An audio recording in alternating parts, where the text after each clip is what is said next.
Good morning, welcome to the new normal class and welcome to my subject, Business Ethics and the Social Responsibility. Before we start our session for today, I would like to introduce myself. I am Arnold J. Banatanto, your instructor in this subject. Today's session we will discuss about the ethics and the businesses. And here are our specific adjectives. At the end of the lesson, the students are able to A. Explain the nature of the business from ethical perspective. B. Justify the importance of ethics in businesses. C. Appreciate the dynamics of moral reasoning as a framework of making ethical decisions in businesses. D. Examine the moral reality of profit motive in businesses. E. Rationalize the need for ethical property in business and corporate world. And here are the key terms to discuss. First, business. Second, myth. Third, ethics. Fourth, morality. Fifth, moral reasoning. Sixth, business ethics.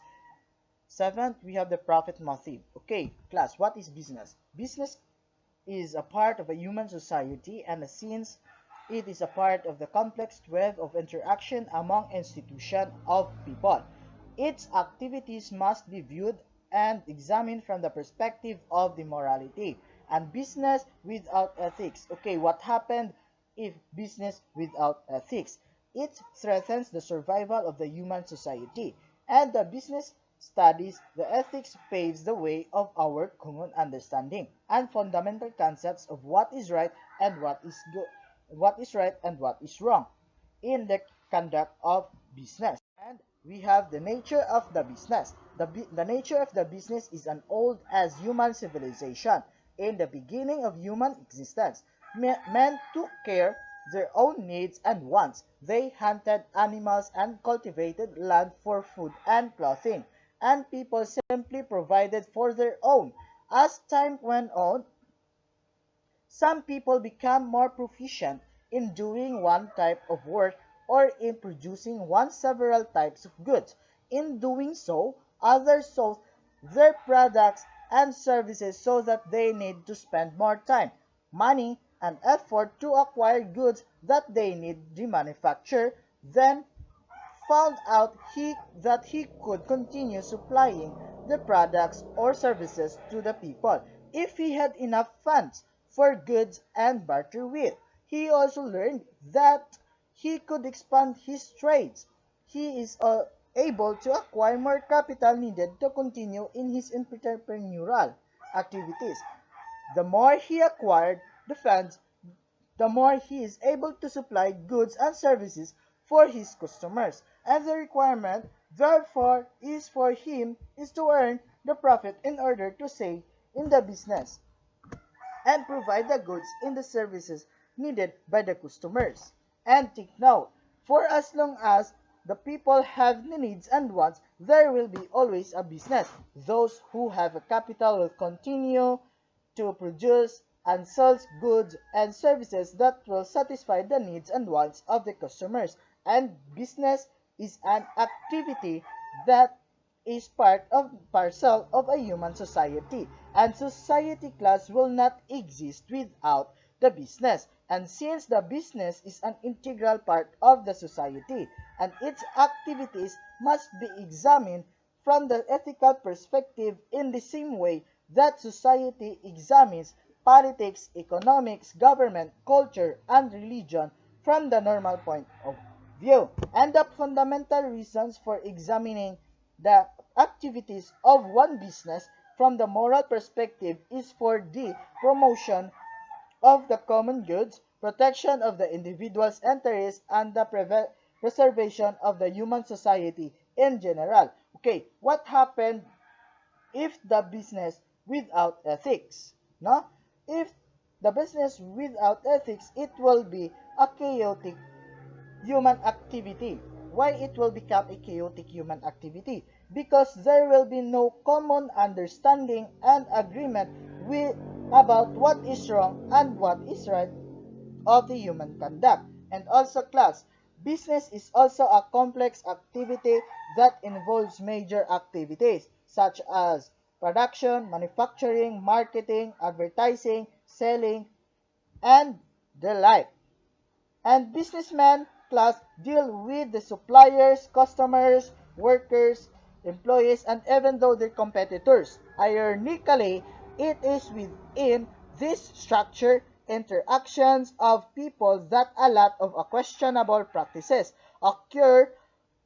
Misrepresentation, questionable prices, pricing policies, false advertising, and misbranding, lying, adulteration, unfair competition, and also the local pricing among the others. And the bottom of the line is somewhere, somehow the people rights are being violated, and their values is disrespected, and the interest of the common good is disregarded.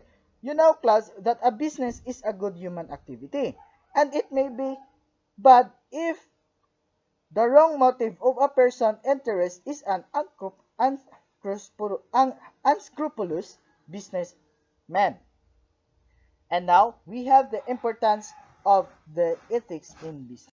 Okay, the importance of the business ethics in business. The study of business ethics paves the way of a common ground in understanding of the fundamental idea of what is good and what is bad in our human conduct. Without ethics, people, especially businessmen, will set their own moral standards, moral rules, and moral principles. This would result to a kind of a subjective morality, in which case that is good for one may be bad and another, and it would be a vice versa. With this paradigm, business people will consider some of their actions good but unacceptable to others. For example, with that paradigm, cheating to the customers may be acceptable for some businessmen but bad for the others. Another example, abortion may be correct for one person but evil for another person. Ethics is a science that does not only evaluate the morality of our human conduct but also provide us with a common understanding of the universal, objective, and irreversible moral principles that govern our human conduct and guide our moral decision. And another important aspects in business that needs a profound examination is the manner in which business leaders and managers confront the ethical issues and the problems affecting the flow of the business activities. Once amazing things that happen in a business enterprises in today's is use of the quantitative techniques to measure the viability and the profitability of a business. Why? Because of this trend, corporations nowadays appraise the measures and predict the outcome of their business plans and decision in terms of the numbers and quantity. Thus, corporations will predict the supply and demand of the customers that make the annual budgets and determine the cost of the benefits of their decisions and the project monthly and the yearly revenues and profits. Certainly, there is nothing wrong with these approaches in managing business and organization, except that the quantitative approach is not applicable. Except, take note, except quantitative approach will not acceptable when the managers talk about the moral issues on problems of the people. The quantitative approach will not applicable if talk about the moral issues and the problems of the people. In the resolution of some ethical issues like sexual harassment, bribery, misrepresentation, and graft and insider trading, among others, it cannot be solved by that quantitative techniques, but it can be resolved by the moral reasoning. And the business ethics offers a novel way of reasoning moral issues and ethical dilemmas in business and in the corporate world. The study of the business ethics will appear and equip managers for more effective way of managing the people and the organization. And now let's proceed to the businessman's myth and business ethics. The businessman's myth and are myths about business ethics is the businessmen are not immoral. It would be disastrous to say business people commit unethical acts in doing business.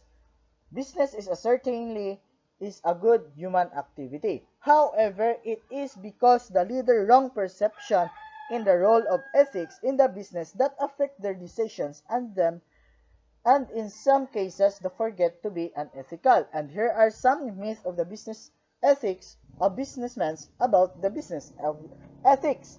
And first, ethics in a personal affair and not in a public debatable. And ethics and business do not mix, and ethics in business is relative, and good business means good business ethics, and business is a war. And now let's talk about the ethics in personal affair and not in a public. Some business claim that ethics is a private issue and not in a public matter. In one sense, this is true. Why? Because one's concepts of morality is a result of the environmental factors like religion, culture, and the family values that we have had and a great impact on the person. On the other hand, man is also a social human being, which means he is always a being, a relation with the other man. To say ethics is a very subjective matter is a myopic view of the human nature. If ethics is objective thing, then it will make the morality very person and relative. Therefore, what is good for one person and may be bad for another person, and what is bad for one person may be good for another person, and vice versa. If one believes that lying is good, it does not necessarily mean that it is also good for the others. Take note, class. If morality is subjective, people will make their own moral laws and principles. And what could be worse if they begin to impose this on the others? Okay, the people are entitled to their own values and religious beliefs, but in their exercises of this value system, they must also consider the values and religious orientations of the others. Certainly, our personal rights are always be limited by the rights of the others. The individual's moral values may be very subjective, but in the exercises of this value system, he must also or we must also consider the impact the impact and the gravity of his action on the others. Thus, ethics is not a personal affair but in a public debatable in that case. Okay, and now we have the second ethics. We have the ethics, a second myth rather, ethics and the business don't mix. Some businessmen claim that ethics has no place at all in the business. This view, okay, this view is most likely grounded on the assumption of that business is an autonomous human activity where ethical standards do not exist and that businessmen are free to do what they want. To claim that business is an activity which is independent of morality and again, as a short-sighted view of that relationship between ethics and business, business is a part of human society and its activities operate within the structure of beliefs of the value system of people. It must also viewed and examined from the perspective of ethics. Okay, if any business activity that is devoid of morality will bring more harm. Take note, will bring more harm. If any business activity is devoid of the morality, it will bring more harm than good to the people in a particular society. And the society in the general. Na? Further, that belief that ethics is does not mix with business will only justify the illegal activities will most likely promote questionable practices in business activities. Certainly, in that case, ethics has a place in business. And now, let's discuss the myth number 3. And ethics in business is relative. Okay. Ethics in business is relative.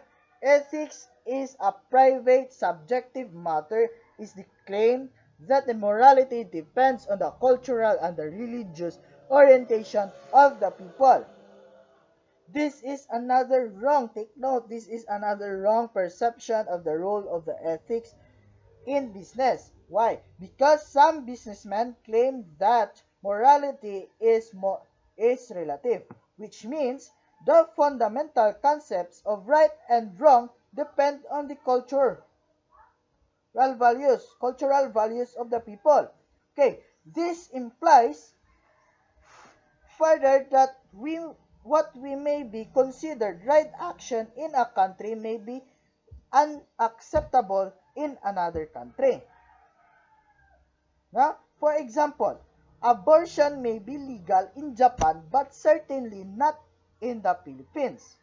In a vice versa, abortion in the Philippines is an illegal, but in Japan it must be legal.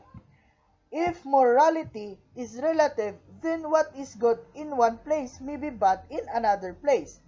As I said, it must be vice versa. No? And if morality is viewed this way, then who's going to tell us which action are good and which action are bad? The truth of that matter is there are universal moral principles that people share and agree upon them regardless of the religious orientation, cultures, and value system.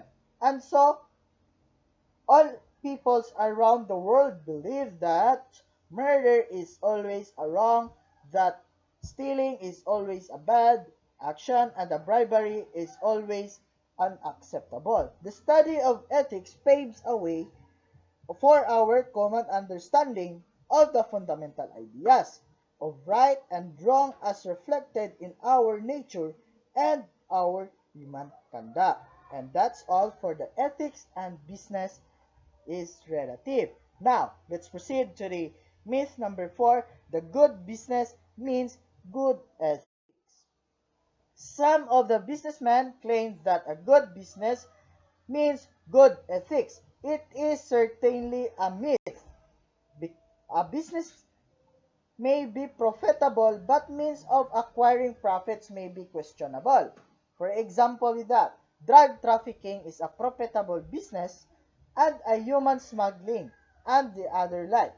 But they certainly violated some rules and values of the people. The study of ethics in business encouraged the businessman and the manager look closely into the end of the means of doing the profit. Profit maximization is good at the good end in business, but means of getting those profit must be also examined. And that's all for the myth number 4. And let's go to the myth number 5. Business is a war. Yes, business is a war because of the some business leaders and businessmen believe that business is a war for them. The market is an area of the gladiator trying to fight for the survival and vying for the number of one position. Yes, because of that belief, businessmen often are resort to using a resort often a resort to use a predatory tactics to destroy the competitors in order to emerge as a market leader. Business is a good human activity, and as an integral part of the society, it must promote healthy competition and not to destroy the competitors. And now, let's proceed. to the relationship between the ethics and the businesses. Ethics plays an important role in business. Without morality, business will be a chaotic human activities as I said earlier. Ethics is not a study of the people doing the business. The concern of the ethics as the philosophical science is to discover that there are unwritten laws, unwritten in our hearts of men, and that should be govern our human conduct, where positive laws may be absent in some cases and not very clear. The following arguments that justify the significant role of ethics plays in the world of business. First argument, we have the business is an integral part of the human society. Therefore, the therefore in that argument, na, the, the actions of individual and institution in business must be subjected to the moral rules and moral evaluation.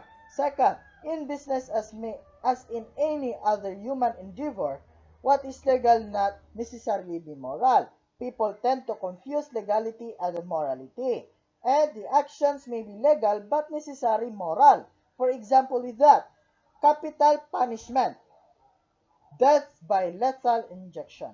For some, for some, this legal, but in truth, this is moral ethics, immoral ethics, and is provided us with a clear distinction between morality and legality. Now we have the third argument. Laws are insufficient. Yes, laws are insufficient because they cannot regulate in all aspects of our human behavior, and laws are sometimes absent for unclear and some areas of human conduct.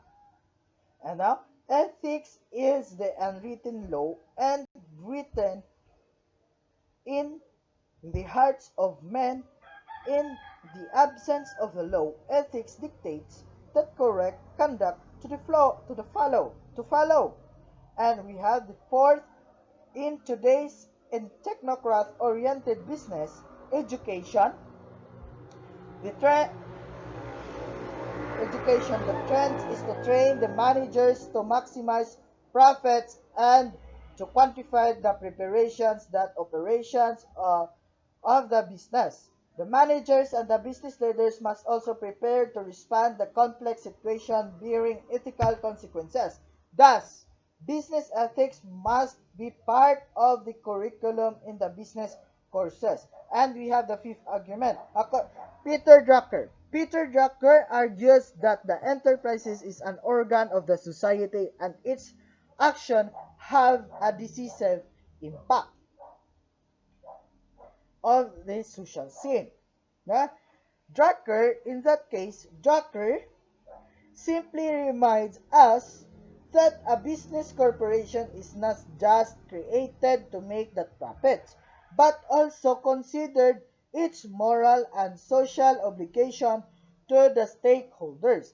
Business should not just look after their own interests, but also interest in the common good. And now let's proceed to the moral reasoning. Okay, the moral reasoning is the essence of the study of the business ethics is to provide the managers and decision makers with a framework of the resolution of the moral issues and the problems affecting the business activities and the organization.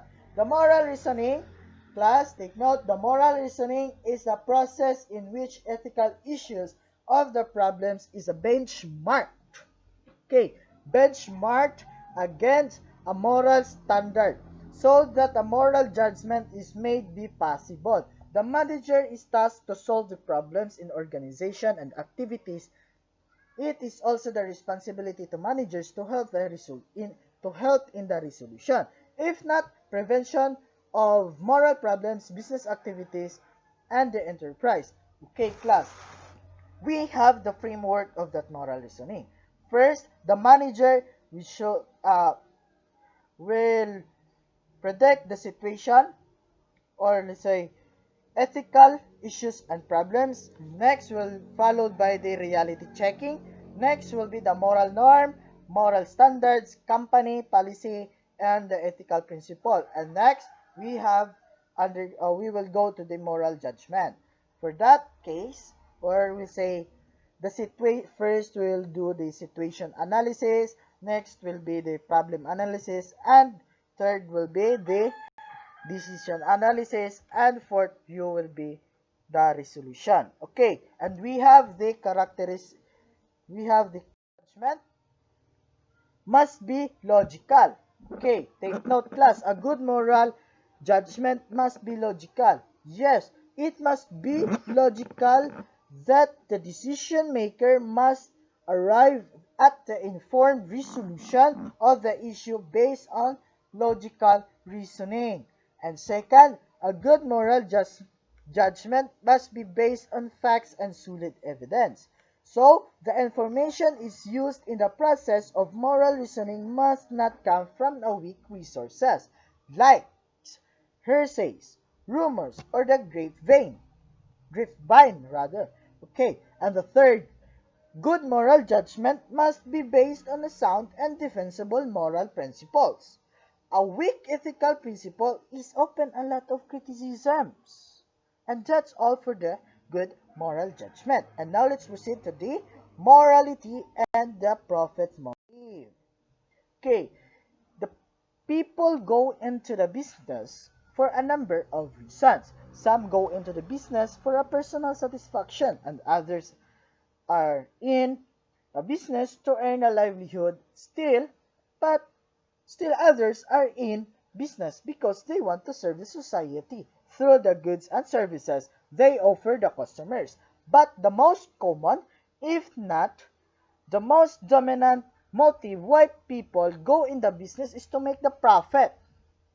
Okay, take note, the most dominant motive why people go to in the business is to make the profit. Business is an activity is unthinkable without a profit motive.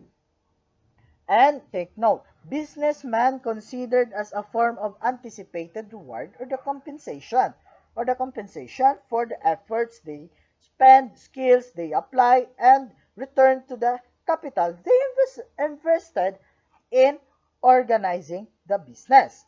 And traditionally class business people have looked to the profit motive as the most important aspect in business. The view of, as I said, of the view of the Milton Friedman, a noted economist, reflect this state sentiment. He says that only responsibility of the business is to make the profit so long as it stays within the rules of the game, which to say they engage in open and free competition without deception or fraud. And Peter Drucker, a famous management guru, on the other hand, disagrees with that view by saying that enterprises is an organ of the society and therefore its action and decision have a great impact on the society of the people. The following this line is thinking, and Drucker simply hinting that albeit profit is an important aspect of business, there are other factors that businessmen must consider in doing business. Example for that is the customer satisfaction, fair treatment of the employees, and the respect of the environment. Because of these differences of option, the issue of the profit motive is a subject matter that needs to be considered in the study of the business ethics. Is the profit motive if the business is good or bad? It is amoral or immoral. Okay, we have the assumption of that profit motive. Okay, first, profit motive is in business is an ethical issue. Yes, an ethical issue. Yes, because since the business is an integral part of the society, its activities, including the profit making, must be examined in how the economy, politics, and etc. examined from the perspective of the morality. Now, profit motive is an ethical issue operates within two important aspects of the human conduct: freedom and the structures of the business. Okay, the element of the freedom implies that the businessmen have the right to decide on the amount of profit they want to earn and the process of selling goods and services to the customers. And now the structures of the business. On the other hand, it is a tacit guideline that governs the business activities, including the profit making. Thus, any business activity is aimed at a monetary gain because of this part of the structure of the business. Okay, the ultimate criterion, therefore, of gauging the success and failure of the business is profit. Now, we have the good most the good and the bad sides of the good side of the profit motive. Okay, profit motive motivates the people to do something meaningful. Example, it gives the human life goal and pursue to do something to live for. And second, profit motive promotes ingenuity and severness in running the business. For example, with that, business leaders and entrepreneurs have to struggle to overcome the obstacles in order to achieve success. And third, we have the profit motive makes people productive.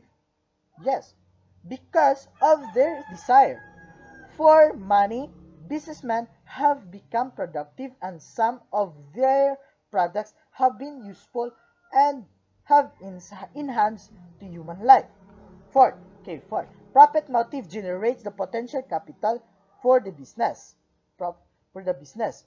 Now, profit is a potential capital, something that can be invested to establish new businesses. In this way, profit is also result in more jobs and more goods and services for the public. The society as a whole thus benefits from the profits gained by the profit-oriented capitalists. Now, for the bad sides of the profit motive. Now, the profit motive promotes rivalry among competitors. Yes, sometimes the competition becomes the stiff that it results into this dog eat the dog. Okay, the world of business where success is achieved by competing with the others and pushing them on in order that own business might succeed. This certainly dehumanizes business as an important human activity. Second, profit motive makes people focus on making money. Is that to sell as many goods as possible without considering whether or not these products satisfy the needs and wants of the customers at the end of the users. And third, the profit motive turns the businessman from being a reflective and questioning person because it focuses his attention on the practical activity of making money. Thus, a life-centered or profit result is into the narrow existed deficient in many important of human dimensions. And fourth, profit motives self-interest promotes self-interest rather than the common good. The profit motive has to some extent benefit and some businessmen, but it has also created some social cost that many people, or if not the majority, have to bear.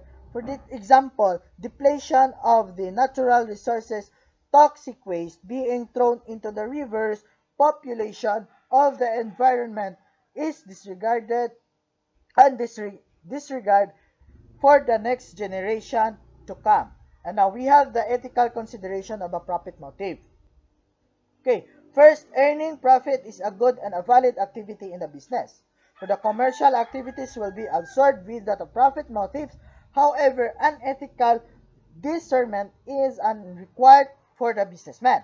Is my profit fair enough and for me and my customers? Did I consider the same factors in making the profit, or do I have the cost of goods sold, inventories, overhead, project, profit margin, and the others? And now we have the second. Making excessive profits is totally wrong. It leads to the greed of buyers and manipulation of the customers. And third, profit is not the be all and end all of doing business. Certainly, there are other factors to be considered in business, such as customers' satisfaction, respect to for the environment, enhance of the quality of life, and the preservation of the society. And fourth, we have teaching of the Catholic Church do not totally condemn the profit and part of the business activity. As Pope Pius 11 in Quadragesimo Anno in 1931 does not prohibit the producer from enriching himself provided one respects of the laws of God, does not prejudice the rights of the others, and works according to the faith of right reason. Now, and that's all for the profit motives. And now let's proceed to the business ethics. Okay, now, what is business ethics class? Okay, class. Business ethics is the study of what is right and what is wrong of the human behavior and the conduct in the business. And business ethics is the study of the preparation of the people about morality, moral norms, and moral rules and ethical principles as they apply to people and institution in the business. And class, take note, the business ethics is the study of evaluation, analysis, and questioning of the ethical standards, policies, moral norms, and ethical theories that managers and decision makers use in resolving moral issues in the ethical dilemmas affecting the business. And that's all of the discussion, and thank you. For clarification, look at the GAITF site at https://www.gaitf.com/elearning, or you can call me at the 0948-847793 for SMART and 0926-9591934 for the TM and Glow. And have a nice day. Thank you.